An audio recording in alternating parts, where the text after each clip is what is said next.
Y bienvenidos a este video en el que vamos a estar hablando sobre el síndrome de activación macrofágica. El síndrome de activación macrofágica es una enfermedad caracterizada por un cuadro inflamatorio agudo y grave. Es una complicación de otras enfermedades inmunológicas, no aparece por sí sola. Normalmente se le relaciona con enfermedades reumáticas y tiene un potencial letal bastante alto, producido por la activación descontrolada de células del sistema inmune, conduciendo a un fallo multiorgánico. Habitualmente se considera que es infradiagnosticado porque llegan a haber bastantes casos de un cuadro subclínico que no se llegan a reportar. El síndrome pertenece como tal a un grupo más grande de patologías que son las linfocistosis hemofágicas, en las que los fagocitos, como su nombre lo dice, fagocitan a las células sanguíneas como son los eritrocitos. En la imagen de la izquierda podemos ver esto. Estas se dividen, se clasifican en dos clases: las primarias, en las que surgen por mutaciones genéticas, y las secundarias, que se desencadenan por otros factores como son los fármacos, tumores y otras enfermedades inmunológicas. Entonces estamos hablando de que el síndrome de activación macrofágica es del tipo secundaria. Se relaciona principalmente con la artritis idiopática juvenil y con la enfermedad de Still en adultos, aunque en menor grado.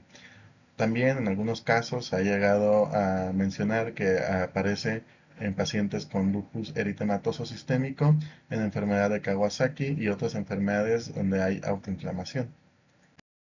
Esta enfermedad ocurre con la activación descontrolada de las células que son los linfocitos T y macrófagos, los cuales entran en un ciclo de retroalimentación. Existe una secreción masiva de citocinas proinflamatorias, como es el interferón gamma, la cual se considera el principal mediador de la enfermedad. También aparece el factor de necrosis tumoral alfa y las interleucinas 1, 6 y 8, causando un estado continuo de inflamación. Hablando de la incidencia, pues se enfocan principalmente estos datos a la enfermedad de a la artritis idiopática juvenil por su enfoque pediátrico. Y de los pacientes de esta enfermedad se estima que del 5 al 10% desarrollan la ocasión que es este síndrome. De ese 10%, hay una tasa de mortalidad de entre el 10 y el 20%. Adicionalmente, se estima que del 30 al 40% del total de pacientes de artritis idiopática juvenil presentan algún cuadro variable subclínico del síndrome, y a esto se relaciona esa consideración de infradiagnosticada. ¿Y cómo funciona esta enfermedad? Pues con certeza no se conoce aún cómo es que se desarrolla esta complicación en los pacientes reumáticos. La hipótesis principal actual menciona que los linfocitos natural killer y los linfocitos CD8 tienen parcialmente inhibida la producción de la perforina, y al no poder eliminar las células que los están estimulando, pues empiezan a producir la interferón gamma para llamar a los macrófagos para que estos fagociten a esas células en un mecanismo de compensación. Pero al no poder tampoco tener una gran efectividad, pues se quedan aquí y empiezan a retroalimentarse en un ciclo continuo. Y pues los macrófagos, al estar sobreestimulados, son los responsables de producir las citocinas que causan los síntomas característicos del síndrome. Aquí podemos ver ese ciclo en el que los linfocitos TCD8 producen el interferón gamma, que recluta a los macrófagos y los estimula, los cuales empiezan a producir citocinas inflamatorias, y la citocina CCXL9, que recluta más linfocitos TCD8 activados. Entonces empiezan a llegar más células y más de ellas, y la producción de las citocinas se vuelve masiva. Y pues aquí podemos ver que en este diagrama que la enfermedad tiene otros factores predisponentes, como lo es principalmente la genética, mencionando que hasta el 35% de los pacientes con artritis idiopática juvenil que desarrollan el síndrome portan mutaciones potencialmente responsables de inhibir la expresión de la perforina. También al estar hablando de que hay una enfermedad base que produce la inflamación, pues hay presencia de interleucina 18 que estimula la producción del interferón gamma.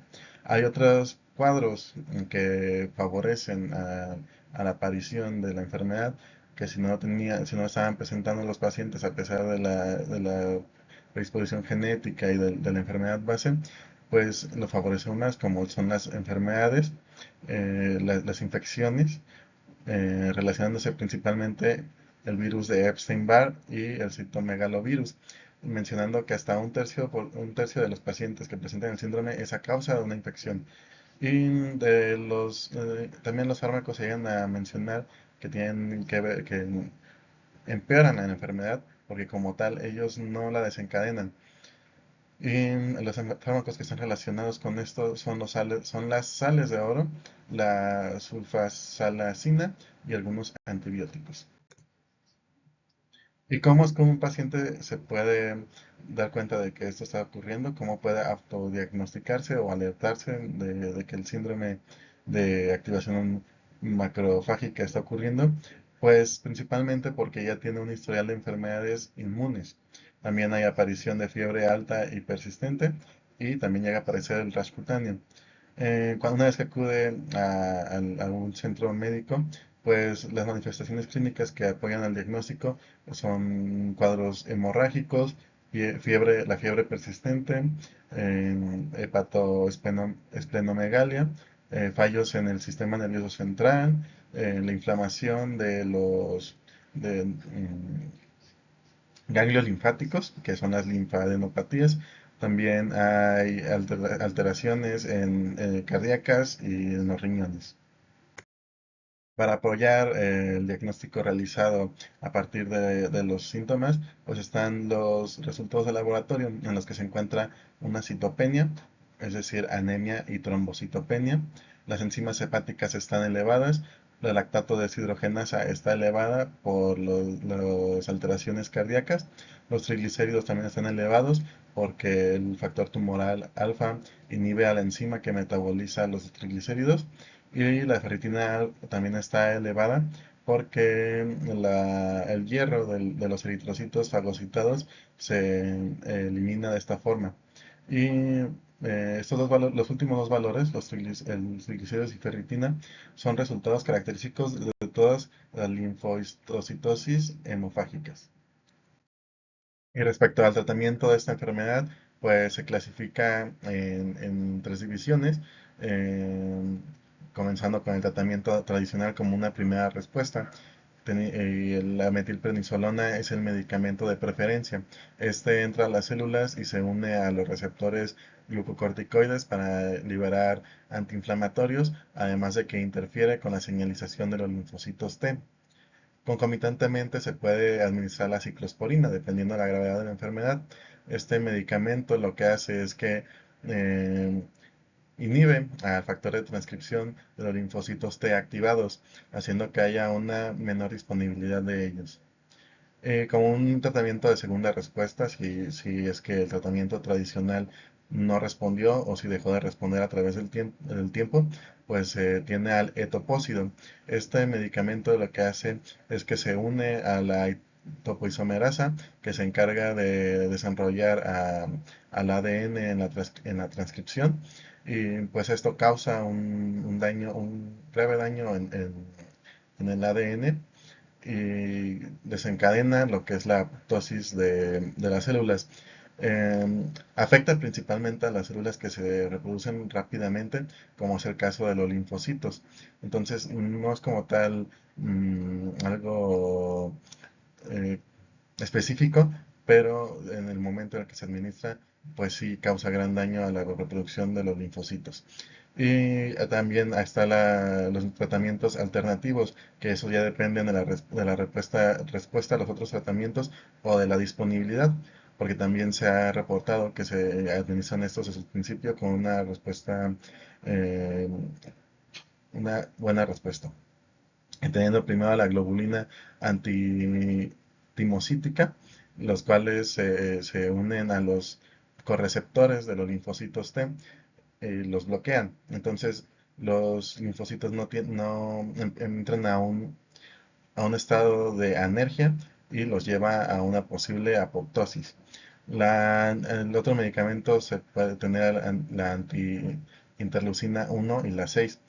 Al bloquear a la interleucina 1 se deja de producir la interleucina 6 y al dejar de producir a esta se deja de producir al interferón gamma. Y pues esto es todo de este video, de esta pequeña introducción a lo que es esta enfermedad del síndrome de activación macrofágica. Aquí hay algunos archivos que pueden servir para tener un mayor conocimiento si es que lo desean. Y muchísimas gracias por su atención, espero que haya sido de su interés.